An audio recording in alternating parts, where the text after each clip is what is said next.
Hello and welcome, history buffs. My name is Nick Hodges, and surely you didn't think we'd stop with Escobar. Life rolls on and the coke keeps flowing, which is why we're back again revisiting Colombia's underworld with our breakdown for Narcos Season 3. Filling in the void of Escobar's empire, the slippery godfathers of the Cali Cartel were quick to dominate the trade. By the mid-90s, they would control up to 90% of all the world's cocaine. Bold, elusive, insidious, and tentacular, this cancer of an organization was the most powerful, the most sophisticated criminal organization the world had ever seen, corrupting even the highest echelon of the Colombian government. In this episode, I'll be covering the real history of the Cali Cartel and the game of cat and mouse it played with Colombian and US law enforcement that would lead to its downfall. In one of Netflix's most gripping seasons, I'll be answering the question that all of you are dying to know. Just how much of this story is true? Well, I'll tell you something now. A lot of it, you just can't make up. So without further ado, this is Narcos Season 3.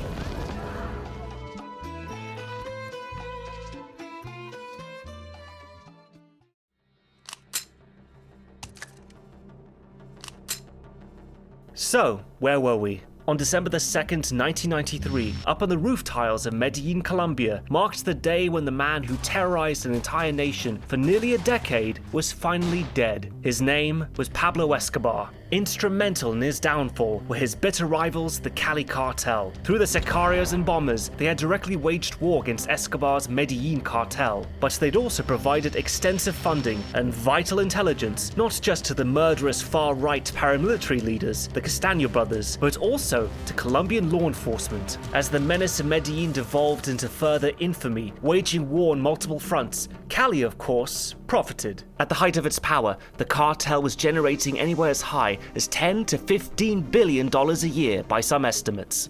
Where Pablo sought the love and protection of the masses of Medellin, these guys rubbed shoulders with Colombia's elite and called themselves the Gentlemen of Cali. And whereas Escobar craved the spotlight, these guys stayed in the shadows, perfecting the game. Besides the benefits of eliminating their arch nemesis and taking his lucrative routes and markets, Cali also desired political favor with the Colombian government, the sort of favor that would win them a get-out-of-jail-free card once Escobar was out of the picture. But then, the day Pablo went down, the Cali Cartel became public enemy number one. The next question on everybody's mind was, could the Cali Godfathers wriggle their way out of this one? After all, the Colombian people were exhausted. All the bombs, all the killings, they just wanted peace. With this in mind, would Cali's deep pockets and corrupting power be enough to keep them out of a prison cell? The reality was, by hastening Escobar's downfall, they had only hastened their own. But who were these so-called gentlemen of Cali? Pacho Herrera, head of distribution and security. Hello. He led a team of young psychopaths who would do anything he asked.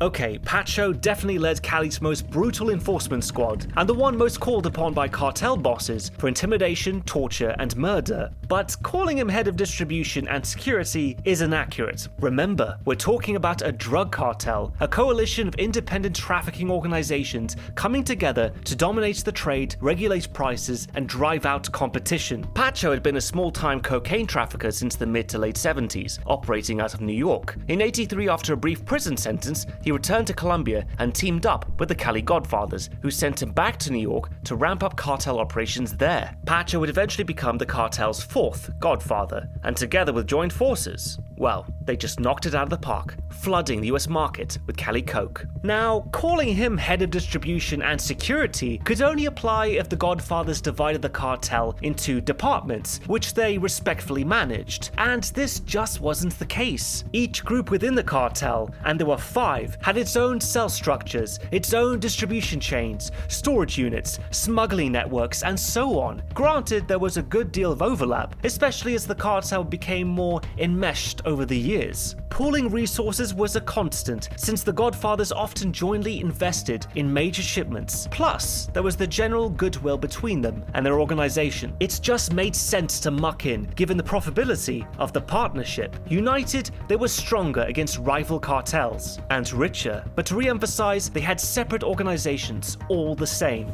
Chepe Santa Cruz Londoño. A ver, 2 horas más para acá, 2 horas más. Grew up with the Rodriguez brothers. Abrí. He was in charge of U.S. operations and responsible for Cali's crown jewel, New York City. He actually lived there, under an assumed name, of course. It is true that Chepe and the Rodriguez brothers went way back. They all went to school together before breaking bad as kidnappers and drug smugglers. And throughout the 80s, Chepe had built a major cocaine empire around the New York market, in no small part thanks to his business ties with his old friends, the Rodriguez brothers. Once again, though, it's misleading to say he headed US operations, as the cartel wasn't split into departments. And in fact, in terms of power and scope, his organization and Pachos were pretty much on par, both in New York and in other major US cities too. I'll also add that at this point in our timeline, Chepe had long left the US as a fugitive from justice, back in the early to mid 80s in fact, and had returned to his native Cali. Cartel's number 2 was Operations Chief Miguel Rodriguez. Superintendente de la Policía de Palmira. Miguel watched over all the money coming in and what bribes they were paying out. Now, calling Miguel the cartel's number 2 is perhaps an oversimplification. He was in fact boss of bosses, number 1 when it came to the everyday management of the Rodriguez Orejuela organization. And this is a hell of a role, as their organization was arguably the most criminally powerful, the most commercially successful, and the most institutionally embedded of all the cartel groups. For context, by 1984, Miguel had taken over operations from his older brother, Gilberto, the leading co-founder of the family organization, as well as of the Cali Cartel, who was serving 2 years in a Spanish prison. Extradited back to Colombia and released by 1987, the original Cali Godfather passed the torch onto Miguel, who was better suited for the role anyway, a micromanager who relished the exacting workload. This isn't to say, though, that in charisma, seniority, and strategic vision, Gilberto wasn't the natural leader among the cartel's 4 key associates, hence his position in the Narcos hierarchy. And last but not least, Cartel CEO, the man with the plan, Gilberto Rodriguez. They called him the chess player because he was always one move ahead.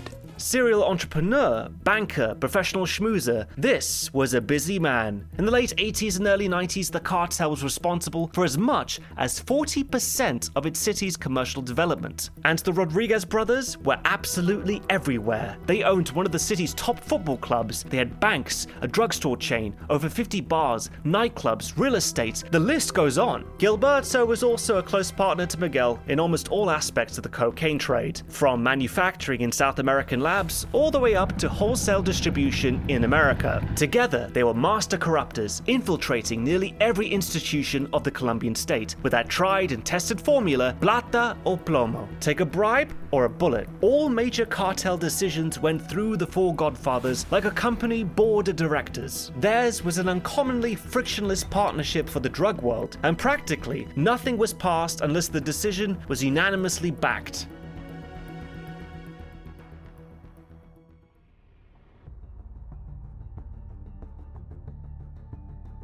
On the other side of the law, DEA agent Javier Peña, our chain-smoking cop and scowling womanizer, is back. I met him at an embassy thing about a year ago. Yeah.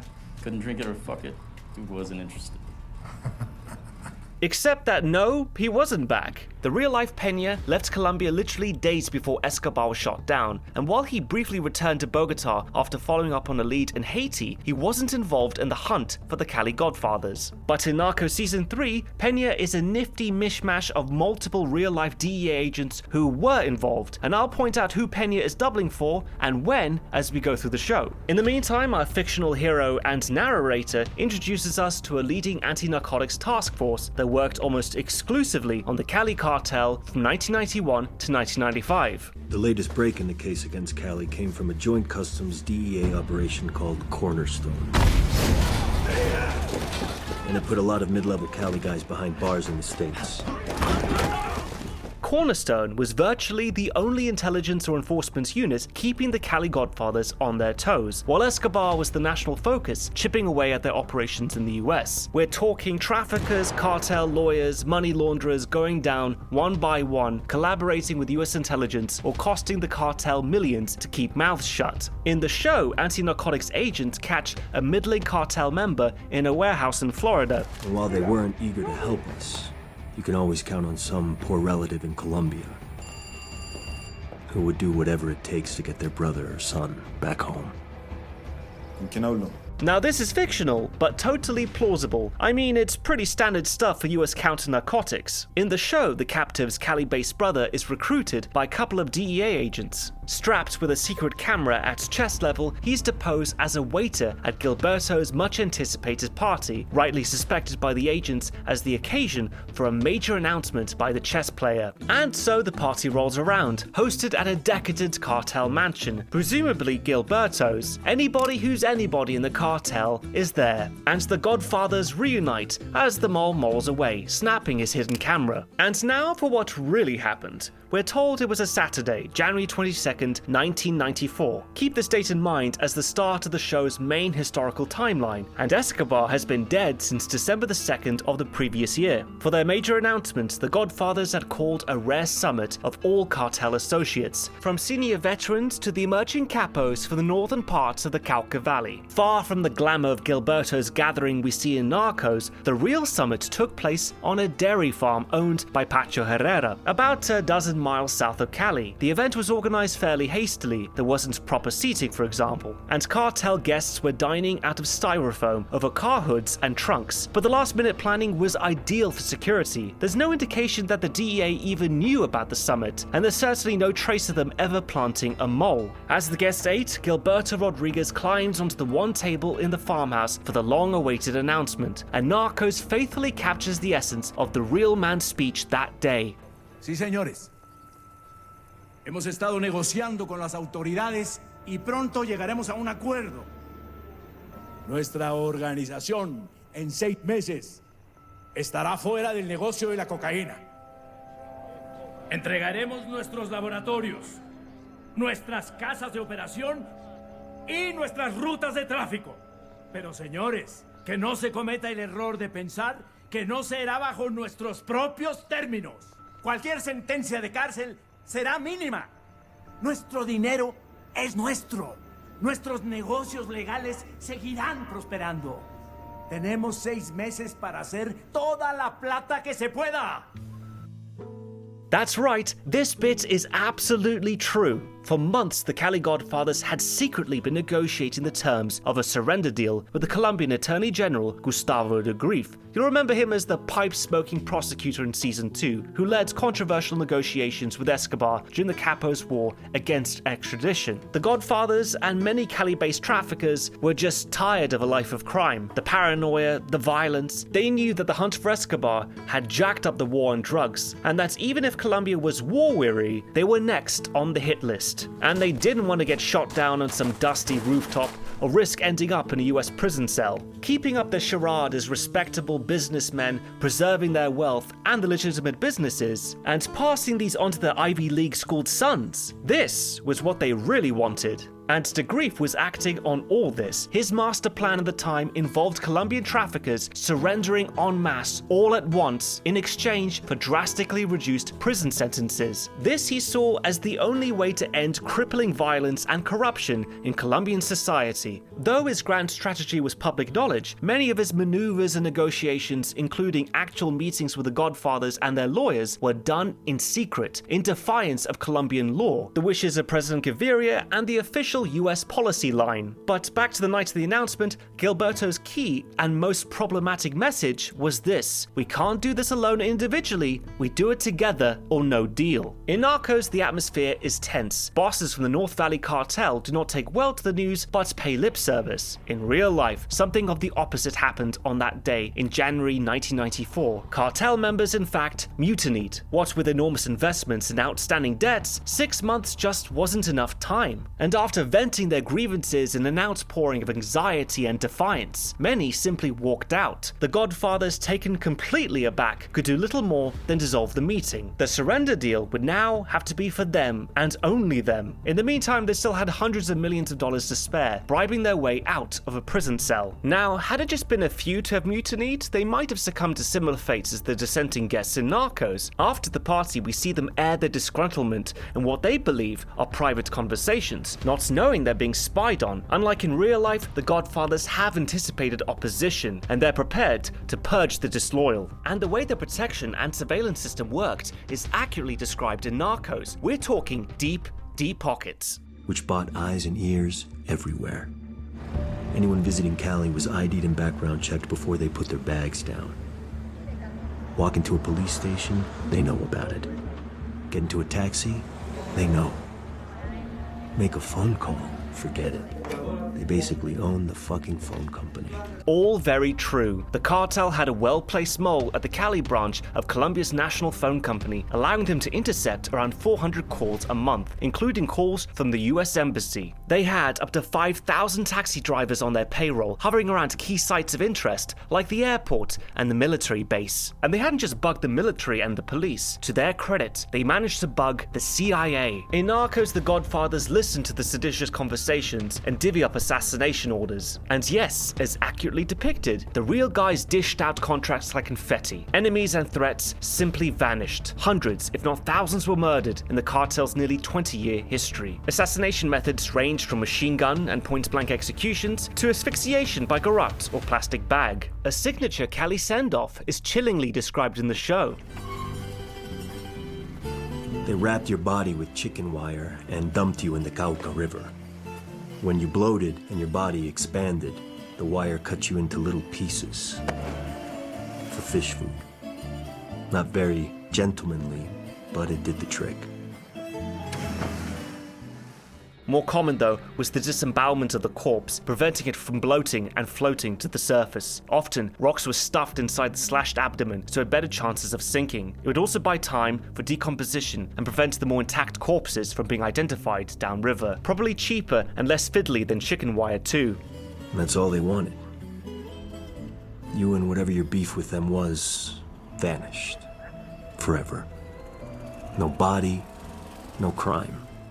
Now, out of the North Valley bosses the Godfathers ordered to be murdered, Narcos focuses specifically on one called Claudio Salazar. However, Claudio's character is fictional, and there was no Salazar family prominent among the North Valley gangsters. But the character is clearly inspired by two real-life figures. One was a Cali-based trafficking lieutenant by the name of Claudio Endo, gunned down on the Godfathers' orders in a bloody revenge killing. His wife, or widow I should say, ended up having an affair with Miguel Rodriguez about half a year after the man's funeral, hence the inspiration for Maria Salazar, employed by the writers as a running source of friction between the Cali and North Valley cartels, who will soon, much like in real life, be at war with one another. Claudia Endo's real-life execution, mowed down with a mere 100 bullets of machine gun fire, was almost merciful, next to his namesake slaying in the show. Which brings us to the second figure who inspired Salazar's murder. This was a farmer from the local region who in September 1990 had unknowingly sheltered a team of Medellin sicarios sent by Escobar to murder Pacho Herrera, if you remember that hit from Narcos Season 1 at the football pitch. Hungry to avenge his 19 murdered friends and colleagues, Pacho had the farmer tracked down and brought him to one of his ranches. After a brief interrogation, the sullen farmer's legs were tied to the back of a Toyota Land Cruiser, his arms to a four-wheel drive trooper. Unlike in Narcos, the partition took half an hour, a spectacle in medieval horror, transplanted to late 20th century Colombia. They didn't even stop at the first severing. Whatever was left of the man was retied and dismembered over and over again. This story was handed down to us by Jorge Salcedo, at the time a high-ranking security officer for the Rodriguezes and the cartel's head of communications. It was one of those points, we're told, when the truth came hurtling home to him that his employers were not in fact peaceful businessmen, but just as savage as Escobar. The former businessman and engineer had fallen for the sham when he was contracted in 1989 to aid in the hunt for Escobar, on account of his business ties to British mercenaries and for surveillance expertise from his service in the reserves. Now that Escobar was gone, Salcedo wanted out, and just like we see in the show, he wanted to start his own private security company.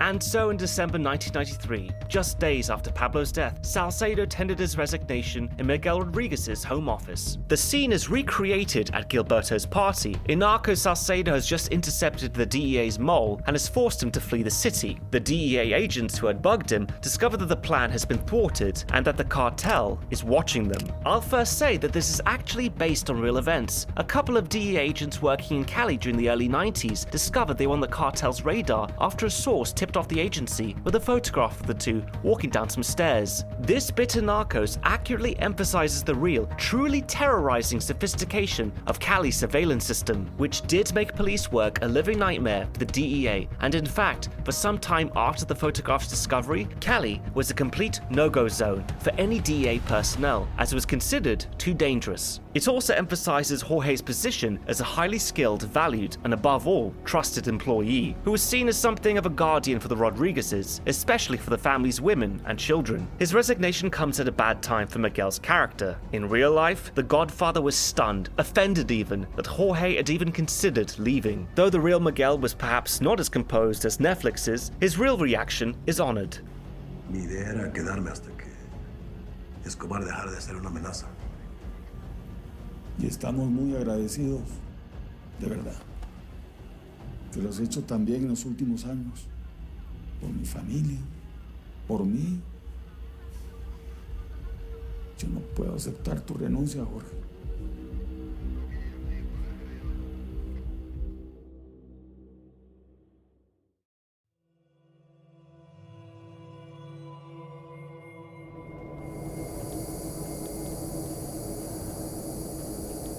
On the night of the 27th of January 1994, tragedy struck Cali. Hundreds of citizens in the northeastern districts awoke in the pre-dawn darkness to a wispy yellow-green smog creeping into their bedrooms. Within moments, the area was declared a disaster zone. The toxic fumes sowed terror as its victims gagged and retched, gasping for air and clambering outdoors. In the mayhem, the Red Cross set up an emergency center, while police and rescue workers broke down doors to carry people to safety. The mysterious gas claimed at least 6 lives that night, 3 of which were children's. Over 400 people were intoxicated, and 24 of those were hospitalized for severe lung burns. More died in the ensuing days and weeks. Today, the incident is no longer a mystery. That night, 4 members of the Cali Cartel, underlings a lad, nobody as senior as the top boss's own son as depicted in Narcos, were carrying out the ingenious plan to dispose of chlorine gas down a sewer drain.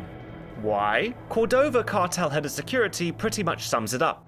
La idea era reemplazar el gas de los tanques con coca y exportar eso a Estados Unidos. Allá la aduana no los revisa, porque es un gas venenoso. The cartel had apparently just become aware of all of this, but clearly hadn't yet figured out the best way to dispose of the poison. In the news, the disaster was attributed to an industrial accident. There was no formal investigation. It would be years before the incident was connected to the Cali Cartel. In Narcos, an official investigation led by a local health inspector is cause for panic among the Rodriguez brothers. If the incident is connected to the cartel, their price surrender deal with the government would be jeopardized. So the cartel goes after the health inspector. Now, killing him is too risky, and it turns out they can't bribe him either, so Salcedo has his surveillance team dig up as much dirt on him as they can. When Salcedo discovers, through a phone tap, that the inspector's wife is having an affair, he bugs the motel where the couple plans to stay, and ends up filming them in the act. Salcedo then personally blackmails the health inspector with the photos and tapes, threatening their release to everybody in his family's social circles. Lo and behold, después de una investigación detallada, llegamos a la conclusión que la exposición química efectuada en Jumbo fue ocasionada por una válvula defectuosa en uno de los tubos del gas de la zona. The Godfathers are off the hook, but in real life this didn't happen. As we've already seen, there was no formal investigation on the chlorine disaster. The stuff with the health inspector is completely made up. That being said, many elements from this story are based on real life. Remember the search block involved in the hunt for Escobar? Well, we're told by journalist and author William Rempel that by March 1994, the search block had moved to Cali. It was headed by a Colonel Carlos Alfonso Velasquez, not the most likable of men, but by the book, and unlike many in senior official positions, uncorrupted by the cartel. When the Godfathers discovered Velasquez's plan to raid the wedding of Gilberto's daughter in mid-May of 1994, they were livid. Crashing the wedding of a mafia boss's daughter was a step too far, and they wanted to show Colonel Colonel Overly Keen who was boss. The search block had of course been subjected to Cali's Orwellian surveillance. Having bugged the colonel's office phone, Salcedo discovered that Velasquez had slipped into a romantic affair with a female informant, codenamed Dolly, who was dangerously close to the cartel. Rather than having her murdered, the Godfathers decided they tried to win her over as a double agent, and actually succeeded, paying her far more than Velasquez. When Salcedo discovered that she could arrange a night of romance with the colonel, their usual bar and motel, he knew this was his chance to mine some blackmailing gold. On the planned evening, Salcedo personally took the incriminating photographs. He tipped the bartender for pre-arranged seating, and also to blare the music so the sounds of his hidden camera were drowned out. Next stop, motel, conveniently owned by cartel associates. Salcedo had bugged the love nest earlier that day, fixing a hidden camera by the aircon duct, which offered a clear view onto the king-size bed. Salcedo was in the adjacent room, manning a recording device and a monitor. The couple came, did the deed, and left. As Salcedo later recalled, it was a quickie. Some 10 days later was the planned day of the wedding raid. The Godfathers sent Velasquez the still photos and a condensed copy of the tape, just the highlights, as per Gilberto's orders. Also included was a particularly bold letter. As Salcedo recalled, the Godfathers had ogled and replayed the tape with almost pubescent glee, commentating on the colonel's every maneuver and thrust. They'd jointly reached the conclusion that Velasquez was awful in bed. The letter, warning Velasquez to back off, contained a stinging pinprick at the colonel's inflated ego. One line on Chepe's insistence, questioning the man's sexual performance. The inevitable dilemma reached Velasquez that morning: lay off the cartel or risk career-ending disgrace. The colonel, much to his credit, chose the high road, unlike the health inspector in Narcos who chooses his family's honor before truth and justice. Velasquez then notified his superiors of the attempted blackmail and confessed to both adultery and unethical relations with an informant. Clearly, he was much more dangerous than the Godfathers had expected, but the drug lords were still one step ahead. The colonel's planned raid on the wedding? Well, the Godfathers had planted a big fat decoy. The real wedding and reception were held elsewhere, organized last minute and at secret locations. As the armed company stormed the dummy reception venue, the Rodriguez brothers were miles away on the patio of a cartel safe house, tuning in and out of radio reports. So it's clear what the Narcos writers did in this episode was creatively fuse two incidents that both actually happened in the first half of 1994, the gas incident and the blackmailing. Yes, there was no real-life inspector coerced into covering up for Cali. It doesn't mean though that there weren't many more in official positions just like him who, unlike Velasquez, succumbed to the cartel's tricks through the carrot, the stick, or both. And we can't possibly close this part without mentioning Chepe's gang battle in New York with the Dominicans. Pues lo primero que van a hacer es salir de aquí inmediatamente y no volver nunca más. ¿Y lo segundo? ¿Qué? Pues lo segundo no hay nada. Es solo lo primero. ¿Es que tú crees que esto es un relajo? Caballeros, parte de madurar es aceptar las cosas que a uno no le gustan. Yo mismo he tenido que aceptar algunas cosas que no me gustan últimamente. Así que les aconsejo que hagan lo mismo. Well, this is an easy one. It's completely made up. It's just a cool action scene embellishing Chepe's very real charisma and above all, his fondness for violence. Beyond countless cartel assassinations while building and consolidating his cocaine empire, we're told via an informant that upon hearing that his wife intended to leave Colombia for Miami and resettle with his children, Chepe had her murdered. Chepe's defense? She was a nightmare of a woman, just a whiny, foul-tempered prima donna who was about to take his kids from him. That said, and this applies to a great deal in Narcos, just because this shootout didn't happen, it doesn't mean it couldn't have. In a cutthroat world like the drug trade, violent feuds over routes, turfs and suppliers often spilled out into urban settings. I'll say this though, given his seniority, Chepe would rarely have carried out public assassinations himself. These were delegated to needy young sicarios without much to lose. Even so, this scene is still pretty awesome.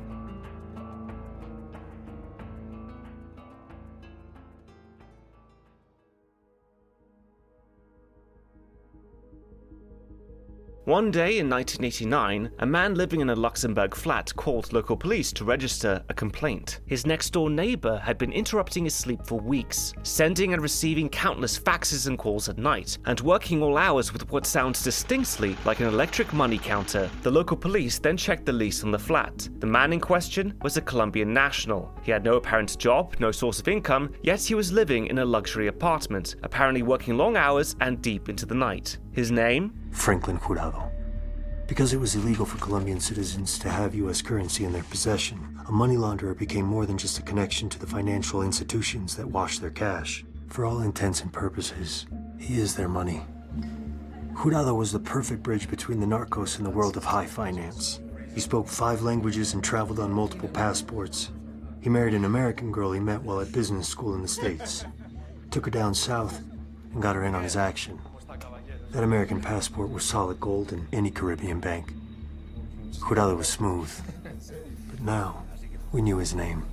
Yes, so smooth he got busted because he pissed off his neighbor. Because of Jurado's sloppiness, Narcos writers preferred to portray instead another real incident that brought him onto law enforcement's radar, a systems failure at a bank in Monaco, and a subsequent audit showing multiple accounts that were traced back to Jurado. From both incidents, which happened around the same period, Luxembourg police were able to wiretap Jurado at his apartment and identify him as a graduate from Harvard Business School, the former head of the Cali Stock Exchange, and a former director of the Rodriguez Inter-Americas Bank. After a long international police investigation, Luxembourg police finally arrested him in late June 1990. Further investigation revealed what Jurado had really been up to, and law enforcement were able to piece together his money laundering strategy for the Cali Cartel, and more specifically for Chepe Santa Cruz. And Narcos more or less does it justice. Money orders and hard cash from drug sales were sent from the States to Panama, where they were deposited into or converted at cartel-friendly banks. From there, the money was funneled into over 100 different bank accounts all over the world, in at least 9 European countries and as far out as Australia and Japan. Many of the accounts were opened in the names of Chepe's wife, relatives, in-laws, and mistresses. The idea was to spread the money as thinly and as untraceably as possible.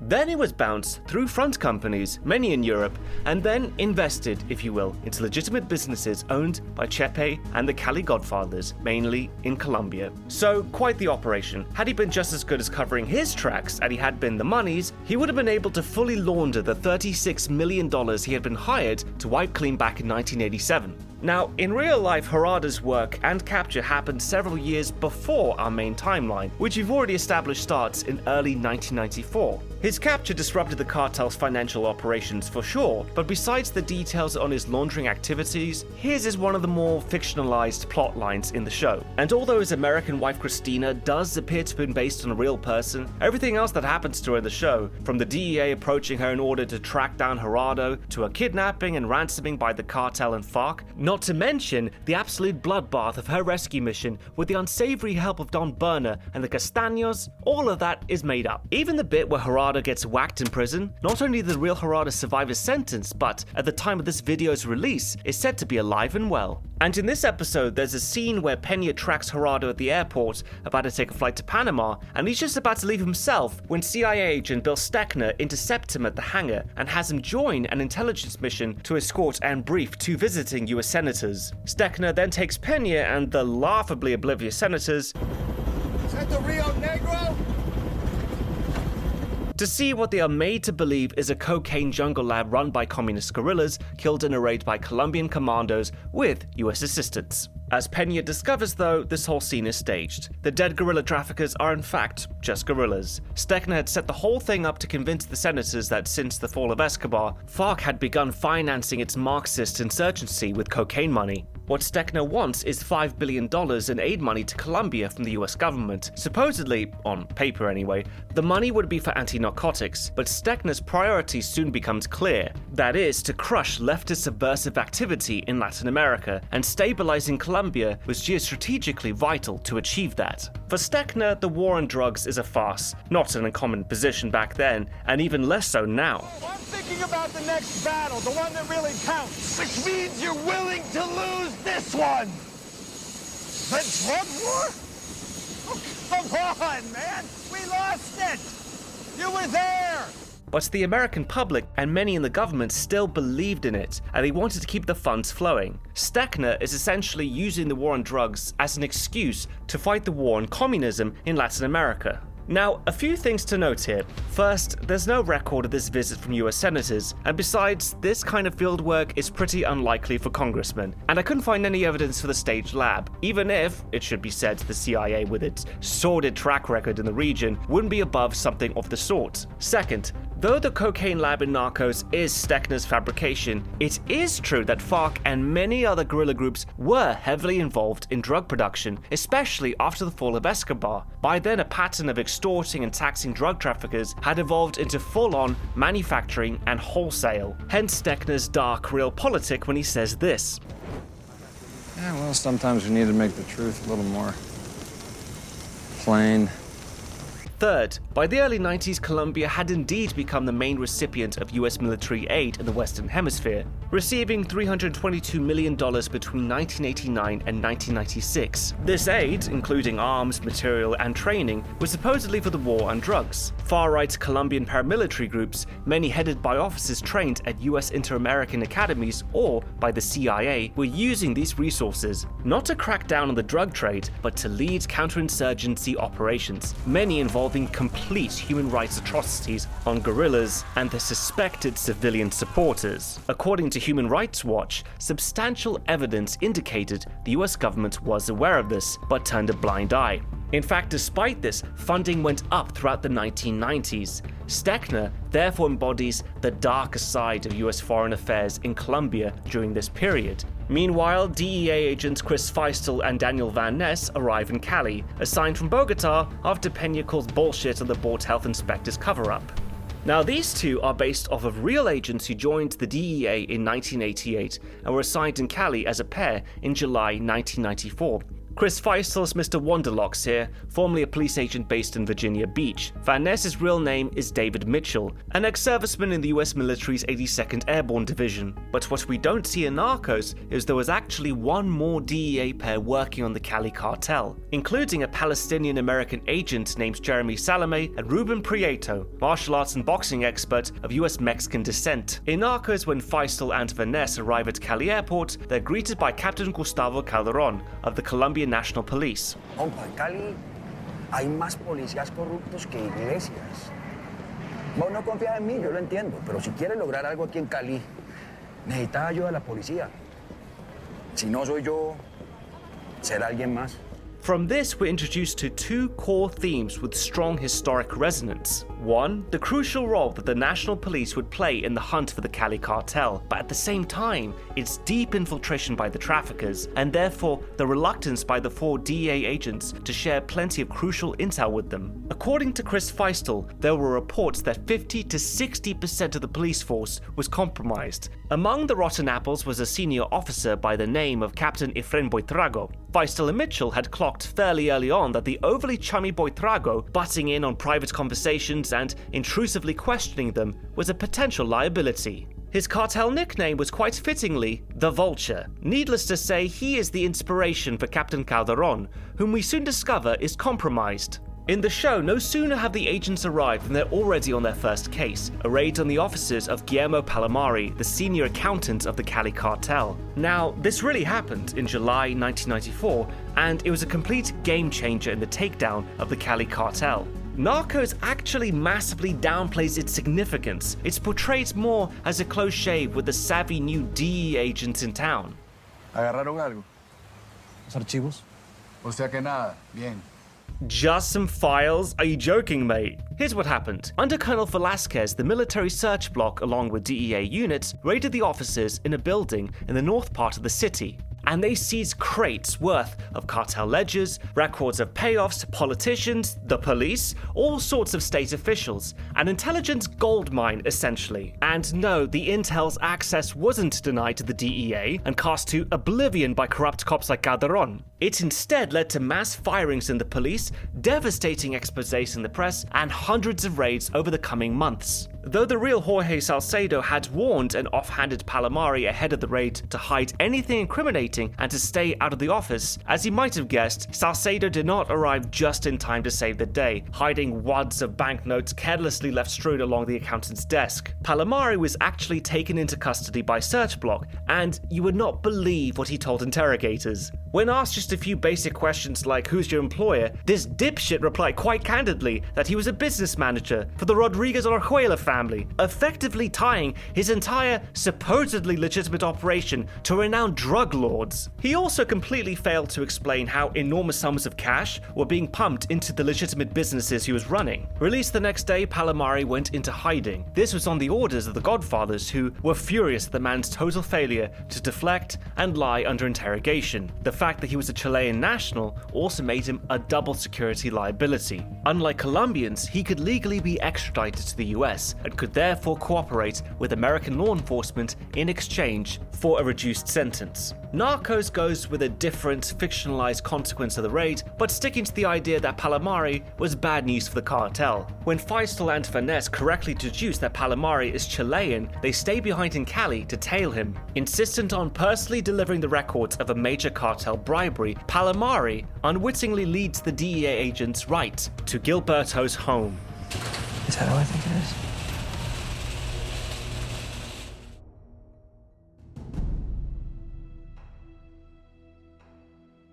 It's the 9th of June, 1995. In the early afternoon, an elite counter-narcotics task force of Colombian policemen has poured out of an armed convoy in the affluent Santa Monica neighborhood in northern Cali. All 4 DEA agents working on the Cali Cartel are there too. Based on their intel, Gilberto is suspected of being inside one of the street's 5 townhouses. Not knowing which, they hit all at once. At one property, the door remained shut. When the soldiers are just about to break it down, it's opened from the inside. And who's there? None other than Gilberto's wife and the Capo's executive assistant, Alberto Madrid Mayor. But Gilberto, nowhere to be found. The DEA had painstakingly tailed Alberto for 5 days. The guy who unknowingly led law enforcement to one of the world's most wanted criminals was, ironically, an expert in counter-surveillance tactics, constantly changing routes, disguises, transportation methods, leaving all sorts of red herrings. When the DEA agent finally tracked him down near the destination of his route to work, a surprise raid was put into motion that same day, using an uncorrupted, specially vetted task force. The compromised search block was left in the dark. So the raiding team is inside, and hovering over the building is a helicopter providing aerial assistance in the event the Godfather tries to flee. 4 bodyguards have been arrested, and Alberto and Gilberto's wife Aurora are doing a terrible job at keeping calm. An hour drags by. Still no sign of Gilberto. The raiding team is losing hope. But then, it finally happened. A suspected hidden vault is located by the DEA. One gentle pull of a door, and... Suelta el arma.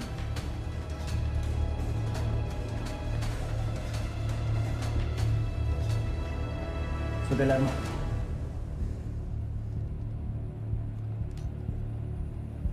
No disparen.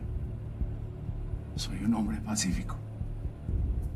He actually said that, drenched in sweat, a pistol drawn in each hand, and wads of cash at his feet. Oh, and in his underwear. The Narcos writers rewrote many of the raid's details, making creative use of the show's existing characters. For example, Colonel Hugo Martinez, the star general in the hunt for Escobar, wasn't actually involved in this raid, nor in any Cali operations for that matter. Here, though, he assumes the leadership roles of 2 figures, General Serrano, who was involved in the last-minute planning, but wasn't on the ground leading the operation, and Colonel Carlos Barragan, a favorite of Serrano's, who was there leading the police. And Peña, of course, fills in for Ruben Prieto, the agent who made history by opening up Gilberto's secret vault and standing face-to-face with the cornered Godfather. Unlike Peña, though, Prieto was actually unarmed, and while Narcos makes the hidden vault out to have been under the bathtub, in real life it was in the master bedroom, behind a television unit doubling as a bookshelf. The timeline is also massively condensed here. In the show, Gilberto's capture takes place literally the day after the raid on Palomari's offices, but in real life, the Palomari raid was in July 1994, and the Gilberto raid was in June 1995, so nearly 1 year later. Oh, and another thing. In Narcos, the enforcement team uses chicken trucks as part of their cunning arrest mission. The idea is to take Gilberto to Cali Airport and flown off to the capital without obstruction from crooked cops. We see DEA Agent Chris Feistl trick Calderon into tailing and stopping the truck Gilberto isn't actually in, having been led to believe there was only one truck and not two. So all of this is masterfully produced and extremely gripping, but sorry to say, completely made up. Once he was in handcuffs, getting the real Gilberto to the airport was a breeze. But what about what happens at the airport? In Narcos, a compromised police unit tries to derail the arrest and prevent Gilberto from boarding the plane. And what follows is arguably Colonel Martinez's greatest moment in the entire show. Lo que ustedes están haciendo hoy, lo que están haciendo ahora, eso los define para el resto de sus días. ¿Son policías o no? Sí me gusta. Yeah, no, great television, but no way would Cali police have actually prevented Gilberto's transfer to Bogota once under arrest, especially not under General Serrano's watch. That right there is Gilberto at Bogota Airport, after being personally escorted by the general himself. The news took the nation by surprise, but oh did it celebrate. The government was euphoric. In a televised address, President Santos hosted the country with a glass of champagne. The atmosphere at police headquarters in Bogota resembled a football stadium. With illicit enrichment, money laundering, and drug trafficking money charges, the 56-year-old Gilberto was facing 24 years in prison. His legions of lawyers, though, were working on cutting those down to a mere 5. And what about Miguel's reaction to his brother's surprise arrest? Vos debías haber estado ahí. Tus hombres debieron haber estado ahí. Tus guardias fueron engañados por un puto camión de pollos. Quiero saber qué carajo está pasando. Porque estoy comenzando a pensar. Es que ninguno de nosotros estamos seguros. Ni su familia. Ni la mía. Mi familia.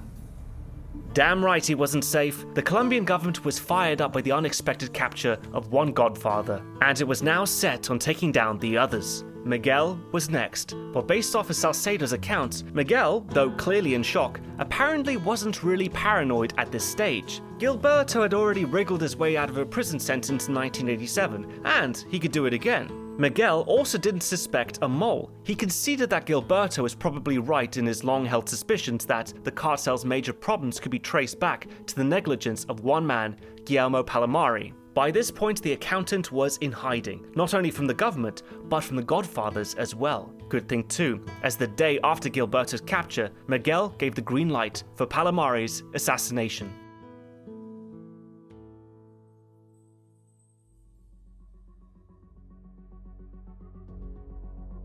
In Narcos, the capture of Gilberto Rodriguez sends shockwaves throughout the Colombian government. Some high-ranking officials are livid, so is the US ambassador, and so is Agent Steckner. The general attitude is that the DEA has gone behind their backs and made a mockery of Colombian sovereignty. That they also derailed the surrender deal, creating complete uncertainty about the future of the Colombian drug scene. Okay, some big creative liberties here. Now, it's hard to get what the full range of attitudes were in the Colombian government and what might have been said behind closed doors, but I can say this, in real life, by this point in mid-1995, the prospect of a surrender deal with the Godfathers was pretty much off the table. Gustavo de Grief's plea bargaining strategy, his stance on the war on drugs, and his dubious ties to the drug world had finally made him a pariah.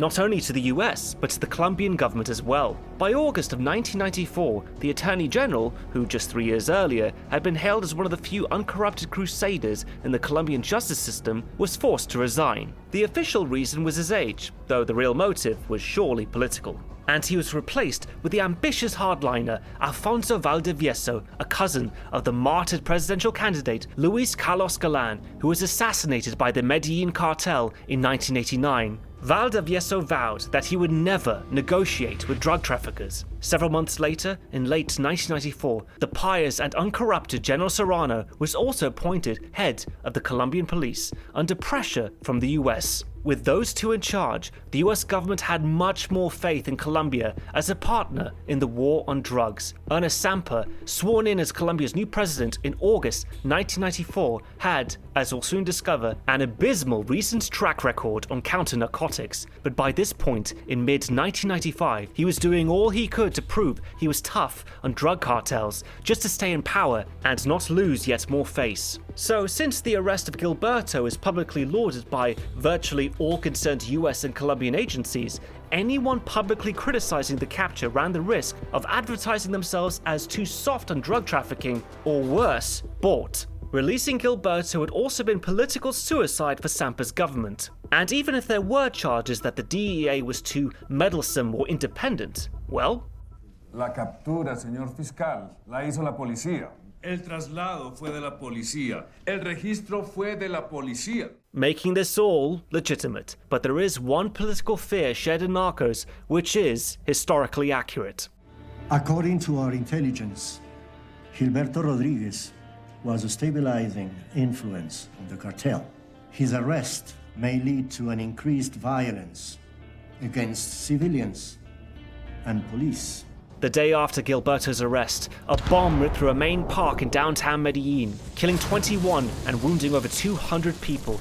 Anonymous callers claiming to be traffickers cited Gilberto's arrest as the motivation behind the act of terror. The public feared the worst, a return to the violence of the Escobar days. When Peña meets the new Colombian defense minister, Fernando Botero Zea, Botero lights the fire under the DEA to find a witness against Gilberto as soon as possible.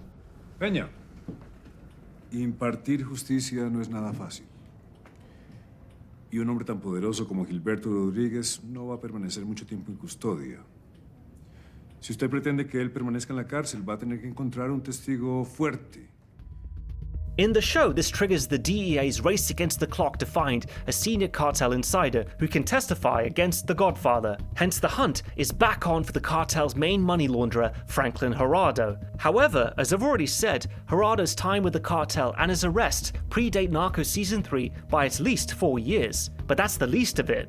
In real life, finding a cartel witness to keep Gilberto behind bars wasn't a priority for the DEA at this point. It was assumed that US political pressure on the Sampa administration was strong enough to keep the Godfather locked up. And besides, the incriminating evidence against Gilberto was overwhelming. Lenient concessions were out of the question. No, the priority for the DEA was just to arrest the kingpins.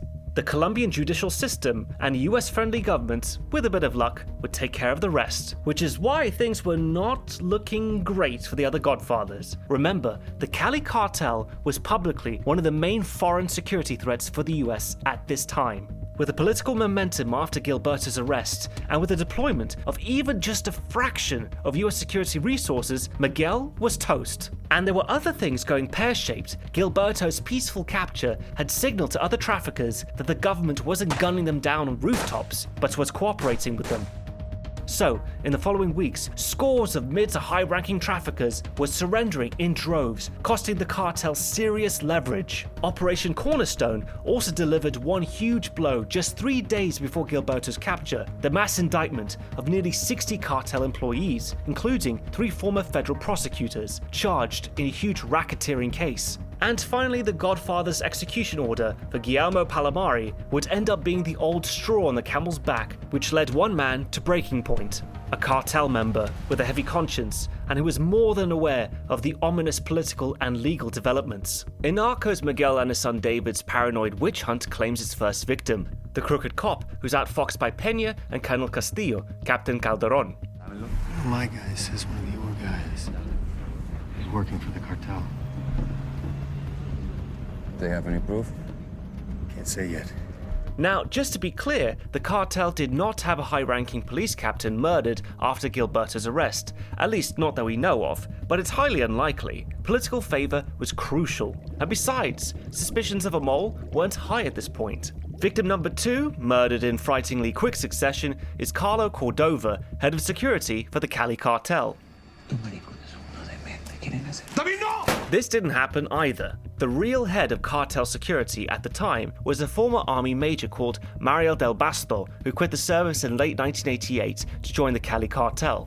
He was the one who actually introduced the Godfathers to Jorge Salcedo, a friend of his who served under him in a Cali-based reserve unit. Del Basto wasn't murdered, nor, as far as we know, was he even suspected as a threat. He was arrested about a week after Gilberto went down, and, in an interesting twist of fate, by the same battalion he had served with as a number 2 in the mid-80s. But that's not to say that this scene, like many of the most gruesome in Narcos, wasn't inspired by a real event. August 15th, 1994. The cartel's main man in Panama City was a trafficker by the name of Radames Trujillo. He was actually the son of the former Dominican dictator Rafael Trujillo. Now, Radames was under suspicion by the Godfathers. A huge cocaine shipment had recently been seized in Central America, and the Godfathers smelt a rat.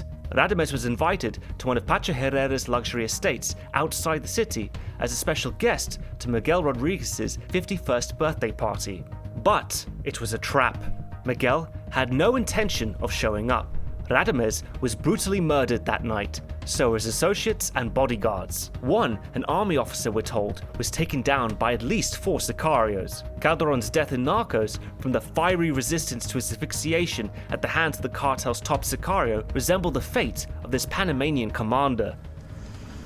Un tigre, hermano. And there was another person with Trujillo's crew, a woman with short, stylish hair, whose beauty hadn't gone unnoticed by Salcedo. They murdered her too, for being nothing more than a witness to homicide. All their belongings were burned. Their corpses received the Cali treatment, disemboweled and stuffed with rocks, bound for the depths of the Cauca River. The sicarios did keep a few things: their passports, their driver's licenses, and their plane tickets. Cali recruits were hired as lookalikes to board the return flight to Panama, posing as the dead victims. Once word got out about the missing people, well, the investigations would start in Panama. They did get back home in one piece, after all. This house of horror shook Jorge Salcedo to the core. He joined the cartel nearly 4.5 years earlier, enticed by prospects of stable pay, stimulating work, and adventure. Glory, as well, with the fight for Escobar, what he conceived as a patriotic duty. This night was the first time, he claims, that he had seen somebody die, seen the rigor mortis set in on a corpse. He was in far too deep. And with hindsight, he realized that Miguel had likely put him on duty there that night for something of an induction to cartel butchery, a rite of passage. They needed me somehow to get dirty with what they're doing. Now I am in the fraternity of the killing. He noticed in the following weeks and months that the Rodriguezes discussed cartel executions much more openly, and within a year, Jorge would be given the task to assist in the assassination of a fellow cartel member, Guillermo Palomari. It was at this point that Salcedo, now head of security following Del Basto's arrest, began looking for a way out. He knew that as the heat inevitably mounted on the Godfathers, emotions would flare and faithful employees would die. Nobody, including him and his family, was safe. Salcedo's story is now about to heat up. He's about to enter history as more than a communications whiz, more than a mercenary and a surveillance expert, but as the informant who helped bring down the biggest drug cartel the world had ever seen. Who is this? I think we can help each other out.